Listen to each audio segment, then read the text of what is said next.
It started like any other ordinary evening in our home, or at least that's what I thought. She was dressed in her scrubs, hair tied neatly back, her ID badge clipped perfectly on her chest, the faint smell of her perfume lingering in the hallway.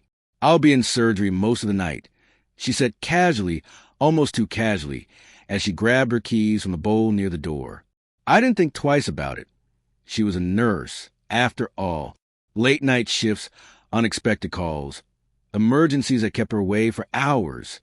These were all part of the job. We'd been through this countless times. I kissed her goodbye, wished her good luck, and watched her walk out the door, never suspecting that this night would unravel everything I thought I knew about the woman I married. Hours passed, and I busied myself with mindless things. Watching TV, scrolling through my phone, trying to ignore the gnawing loneliness that always crept in when she was gone. Around midnight, I found myself aimlessly opening Instagram. I wasn't looking for anything in particular, just distracted myself, when I saw something that made my chest tighten instantly.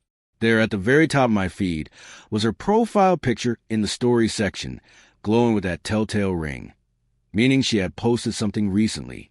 My first thought was confusion. She said she was in surgery. Surgery rooms don't exactly leave time for posting on Instagram. My hands hesitated before tapping her icon, but curiosity overpowered hesitation. The story loaded, and in a split second my entire world tilted. She wasn't in a sterile operating room. She wasn't surrounded by surgeons or beeper machines. No, she was somewhere entirely different. In the dim, golden light of what looked like a small, intimate restaurant, she was sitting at a table, a glass of wine in her hand, her hair loose in a way she never wore to work. And across from her, leaning in close, was a man I'd never seen before, his hand almost brushing hers on the table. I froze, staring at the screen, my mind desperately trying to make sense of it. Maybe it was an old photo. Maybe it was from another night, and she posted it by accident. But then I noticed something chilling, the timestamp. Posted 15 minutes ago. My stomach dropped so hard I felt sick. 15 minutes ago, she was supposed to be inside a hospital, assisting in surgery, wearing gloves and a mask, not laughing over wine with some stranger. My mind started racing, clinging to denial, trying to find a reasonable explanation. I wanted so badly for there to be one. But deep down, in a place I didn't want to admit existed, something told me I already knew the truth. My thumb hovered over the reply option, but I didn't press it. I didn't know what I'd even say. My heart was pounding, my breathing shallow, and my entire body felt cold. This wasn't just about a lie. It was about trust, the one thing we had always promised each other we'd never break. I put the phone down, then picked it up again, staring at her smiling face on that screen. Tried to reconcile the woman I saw there with the woman who had kissed me goodbye a few hours earlier. And in that moment, something in me shifted forever. If you've ever laid next to someone who made you feel completely alone, then maybe this story isn't just mine, it's ours. And if that's true, subscribe, because stories like this deserve to be heard by those who understand. I sat there, the dim blue light of my phone screen casting strange shadows across the living room, and I couldn't stop replaying the image in my mind. Her smile in that photo wasn't the polite, tired smile she gave me when leaving for another long shift. No, it was softer, warmer, almost shy. The kind of smile you give when you're feeling seen by someone, when you enjoy yourself in a way you don't want the night to end. The worst part was the way the man in the photo was looking at her, not just casually, but like he had memorized every detail of her face, like there was a story between them that I wasn't a part of. I told myself I needed more proof before jumping to conclusions. My mind was in full-blown detective mode now, fighting the sinking dread in my gut. I tapped her profile again, scrolling down, checking her recent posts, seeing if there was any trace of him anywhere. Nothing obvious. I even clicked on the restaurant location tag. It was a small, romantic spot across town, not far from a quiet riverside road. That detail cut deep, because it wasn't just the hospital she had lied about. It was everything about where she was, who she was with, and what she was doing. My hands were trembling, but I kept digging. Then I noticed something that made my chest feel tight. Her close friend's story had a green circle around it. I wasn't part of that list.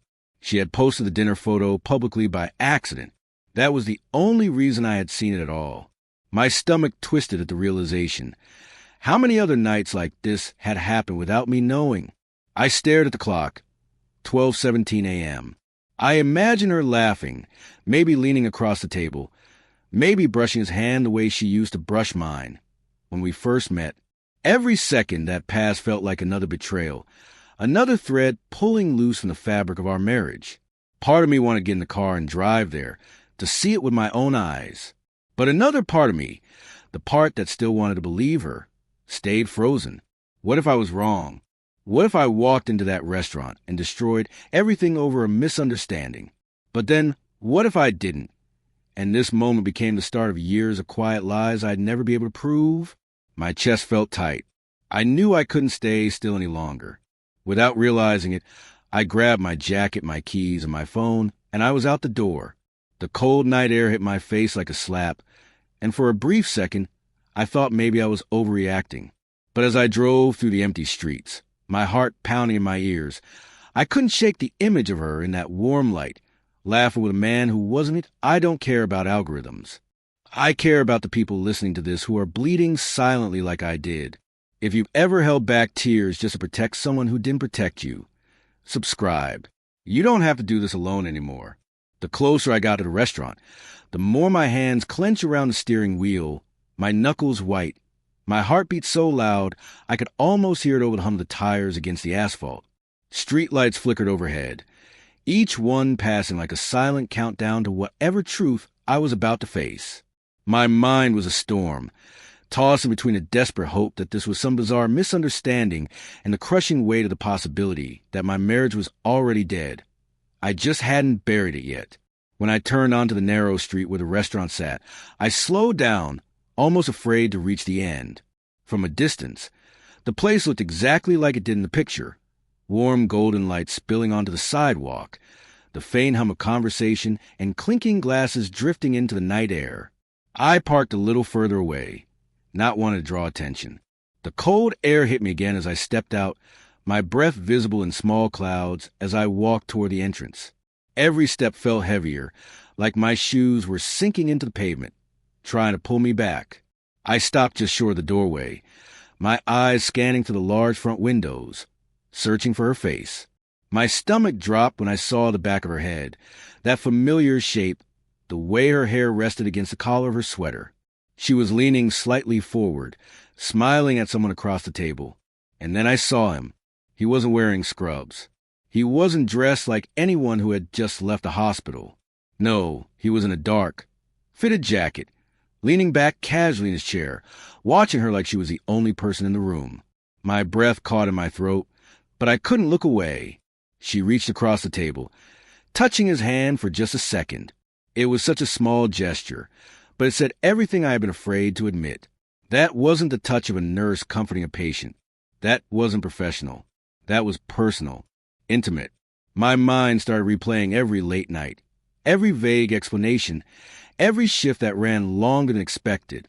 My vision blurred for a moment, not from tears, but from the sheer force of adrenaline rushing through me. I could walk in right now. I could demand an explanation in front of everyone. But something stopped me. Maybe it was pride. Maybe it was shock.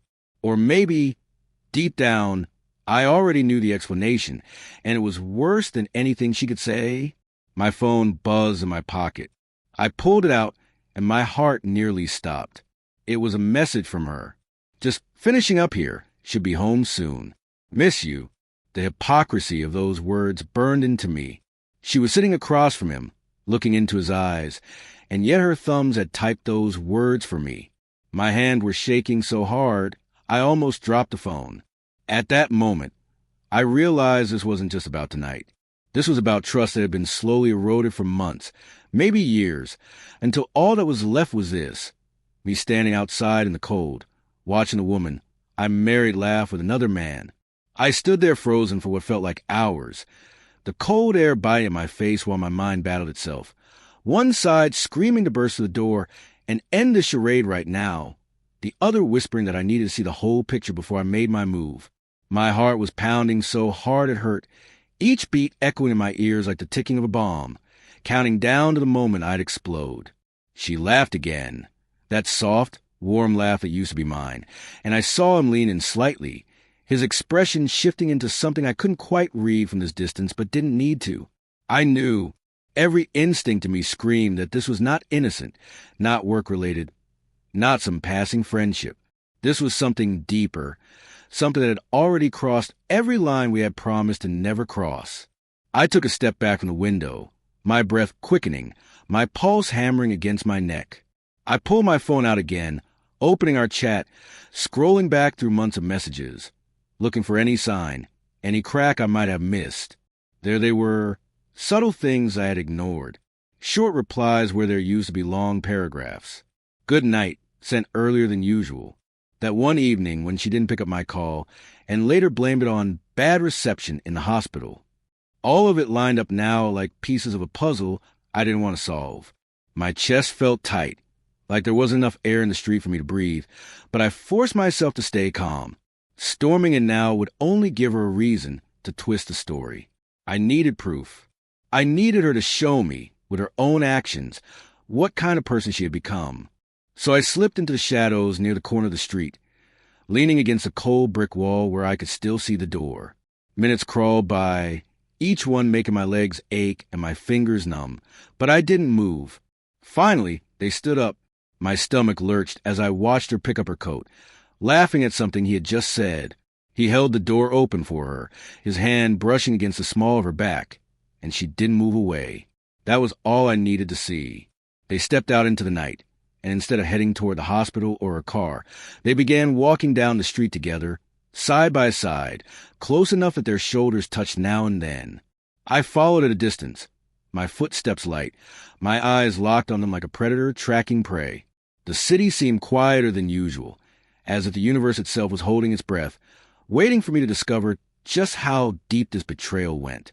Every corner they turned felt like another twist of the knife, but I kept going because I knew this wasn't the end of the night.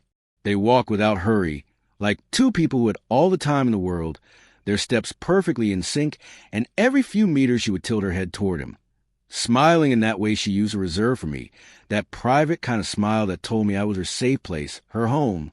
Now I was watching her give it to someone else, and each time she did it felt like another thread snapping inside me. The streetlights painted them in soft golden light, and for a brief, twisted moment, they could have passed for any couple. A couple in love, a couple who shared secrets in the dark while the world slept. My grip tightened around my phone as I took photo after photo, each click of the camera a silent scream, each image a wound I knew would never heal. Then, without warning, they stopped outside a small building with dark windows and a single faint light glowing inside. It wasn't the hospital. It wasn't a coffee shop or a restaurant. My stomach dropped when I realized I had been here before, months ago, when she said she was visiting a sick friend from nursing school. I remembered the address because I had helped her carry a basket of fruit and flowers up those exact stairs. Now, there was no basket, no sick friend, just him.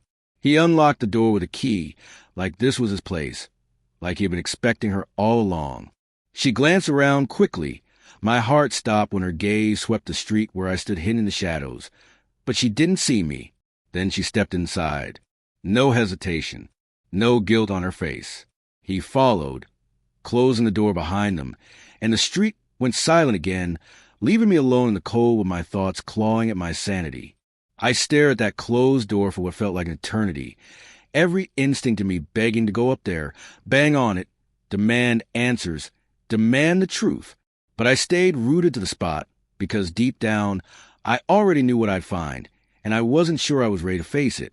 The seconds turned into minutes, the minutes into something longer, and still I stood there, my breath coming out in sharp clouds, my hands shaking so badly I had to shove them into my pockets. My mind replayed every night she said she was working late, every excuse about sudden emergencies at the hospital, every unexplained smile she came home with, and all of it pointed here, to this place, to him, to the moment where the life I thought I had started to unravel completely. I don't remember deciding to move, but my feet began carrying me forward as if some unseen force had taken control. Every step toward that building felt heavier than the last, like I was walking into the core of something that would burn me alive. The closer I got, the more I could make out faint noises. Not voices at first, but the muffled sound of movement, the shifting of weight on floorboards. My pulse was a hammer in my ears, and my breathing had gone shallow, like my own body was trying to keep me from hearing what I was about to hear. I reached the bottom of the narrow staircase and hesitated, my hand hovering just above the railing. I could see the faint slice of light under the door at the top, a weak, yellow glow spilling into the stairwell. Then it happened, the sound of her laugh. Soft, unguarded, the kind of laugh that comes from a place of comfort, a place of intimacy. It was a sound I hadn't heard from her in weeks, maybe months, and hearing it now, here, was like a knife driven slowly into my chest. Another voice followed, deeper, unmistakably male, speaking in a tone I knew instantly wasn't professional or friendly. It was the voice of someone who had claimed a part of her that no longer belonged to me. My vision blurred for a moment, my fingers curling into fists so tight my nails dug into my palms. I thought of all the times she'd come home smelling faintly of someone else's cologne, telling me it was just from being near patients or co-workers. I thought of how I'd convinced myself to believe her, because believing her was easier than believing this. The male voice murmured something I couldn't make out, and she responded with a low, almost whispered reply, followed by silence. The kind of silence that holds too much meaning, the kind that makes your stomach twist because you know exactly what's filling it. My knees felt weak, and for a second I thought they might give out entirely, sending me crashing to the floor. I could walk up those last steps and open the door. I could see with my own eyes what my heart already knew. But something held me there, frozen, a prisoner between ignorance and truth. Because once I opened that door, there would be no going back. No unhearing, no unseeing. The life I had built, the love I believed in, would shatter completely, and I wasn't sure I was ready to live in that kind of ruin. My hand touched the railing, and the coldness of the metal shot up my arm like a warning. But I didn't stop. I wrapped my fingers around it tighter, feeling the grooves, the tiny imperfections, as if the stair itself was holding its breath with me. My steps were slow, deliberate, each wooden plank under my foot letting out a faint groan, as if the house itself knew I was walking towards something I wasn't supposed to see. The dim hallway light spilled faintly over top of the stairs, flickering in uneven rhythms, casting shadows that seemed to lean toward me, whispering that I could still turn back. I could hear them now, clearer than before, a deep, smooth tone of a man's voice and hers softer, warmer, almost playful. It was a kind of playful I hadn't heard from her in months, maybe years. It was intimate in a way no hospital hallway could explain. I froze halfway up, one hand pressed the wall for balance, my chest rising and falling in sharp bursts. My mind screamed at me to think, to breathe, to process, but my body was already climbing the last few steps like it had made the decision for me. The sound shifted. A faint laugh from her, short and private, the kind of laugh you only share when the world outside doesn't exist. That laugh used to be mine. It used to be for me. I reached the top and found myself staring at the closed door at the far end of the hall. It wasn't just closed. It was shut in that deliberate way, with the faintest sliver of light leaking out at the bottom, like a secret it was trying to keep. My feet moved soundlessly on the worn carpet, each fiber brushing against my shoes as if they were trying to slow me down. The smell changed as I got closer, not antiseptic, not hospital air, but something faintly sweet like cologne mixed with her perfume. My hand hovered over the doorknob, and I could see the tiny scratches around it, the brass worn smooth from years of being turned.